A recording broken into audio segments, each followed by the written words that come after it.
pernah atau tidak dengar penceramah ngomong seperti itu? Kurang keras, pernah atau tidak? Pernah atau tidak?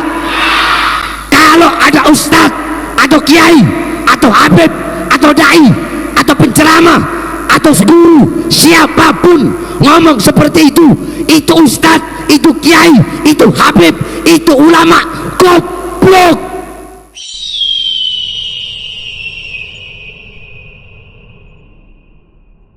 Pada umur 4 tahun, saat itu dia sedang berada di kampung Bani Sa'ad. Nabi sedang main-main dengan anak-anak lain.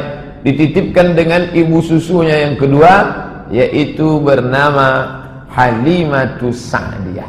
Ibu susu yang pertama Suwaibah, yang kedua Halimatus Sa'diyah. Ketika dia sedang main dengan anak-anak yang lain, tiba-tiba Jibril alaihissalam menarik tangan Nabi Muhammad, membuatnya pingsan, membelah dadanya, mengeluarkan jantungnya, kemudian dicuci.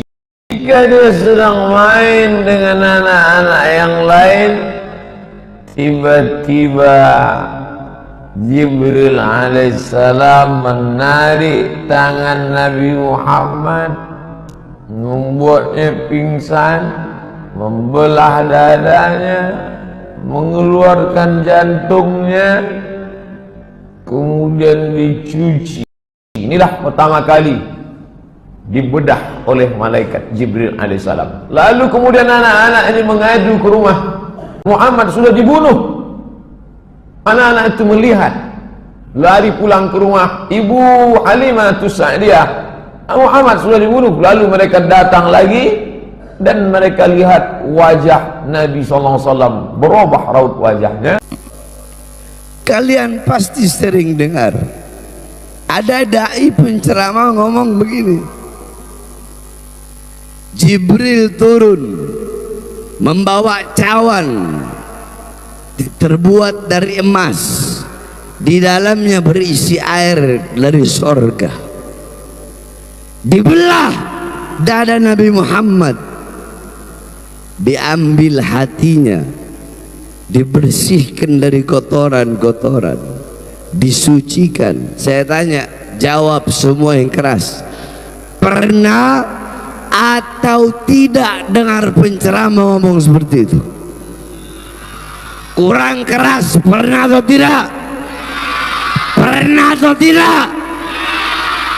Kalau ada ustadz atau kiai atau habib atau dai atau penceramah atau guru siapapun ngomong seperti itu ustadz, itu kiai, itu habib, itu ulama, goblok.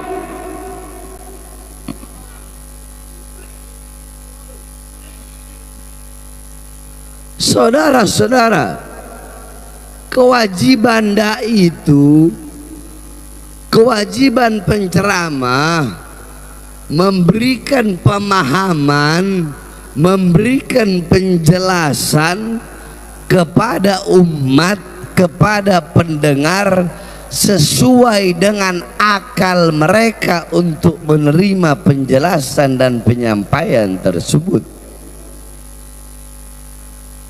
Sekarang kalau ada ustadz, kiai, dai ngomong begitu, orang bakal berpikir dibersihkan hati. Jangankan dia ngomong hati Nabi dibersihkan dari kotoran, gak usah ada bahasa kotoran. Contoh, saya ngomong begini, hati Nabi Muhammad dibersihkan, cukup sampai di situ penjelasan saya. Hati Nabi dibersihkan, udah cukup sampai di situ. Pemikiran kalian apa? Sesuatu yang dibersihkan berarti sebelumnya apa? Sebelumnya apa? Sesat akhirnya, enggak bener otaknya akhirnya. Apalagi ngomong dibersihkan dari kotoran. Saudara-saudara, kalian buka kitab Asy-Syifa karangan Imam Qadhi Iyad, darah Nabi, nggak usah ngomong hati Nabi, kejauhan. Darahnya Nabi suci, air kencingnya Nabi suci, kotorannya Nabi suci, nanahnya Nabi suci, apalagi hati baginda Nabi besar Muhammad.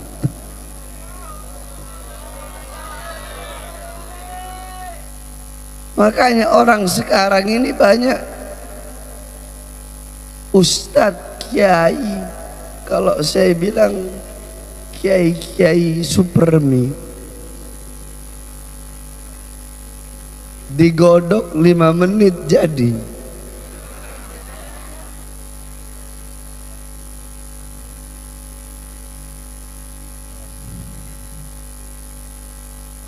Saya mondok 18, selama 18 tahun mondok, saudara-saudara.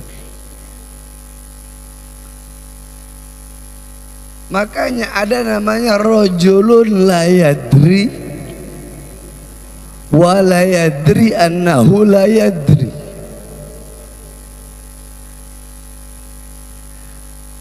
Ada orang yang tidak tahu dan tidak tahu kalau dirinya tidak tahu. Bodoh, goblok, tolol, tapi nggak sadar kalau dirinya goblok, tapi nggak sadar kalau dirinya tolol, tapi nggak sadar kalau dirinya bodoh. Masih mending yang ketiga. Yang ketiga, rajulun la yadri wa yadri annahu la yadri. Orang bodoh tapi dia sadar kalau dirinya bodoh. Orang bodoh kalau sadar dirinya bodoh, maka dia bakal menghilangkan kebodohan dalam diri. Ini udah bodoh, goblok, tolol, sok pinter, pakai mau dikte ulama, padahal goblok, padahal bodoh, padahal tolol, ngedikte ulama. Banyak gak yang begitu? Banyak gak? Banyak gak? Kalau bodoh udah bodoh aja, kalau goblok goblok aja. Jangan sok-sokan mau mendikte para ulama, jangan sok-sokan mau mendikte para habaib, jangan sok-sokan mau mendikte para tengku-tengku yang berjuang di jalan Allah Subhanahu wa taala. Kalau engkau tidak mau berjuang, kalau kalian tidak mau berjuang, tidak mau juga mendoakan, cukup diam.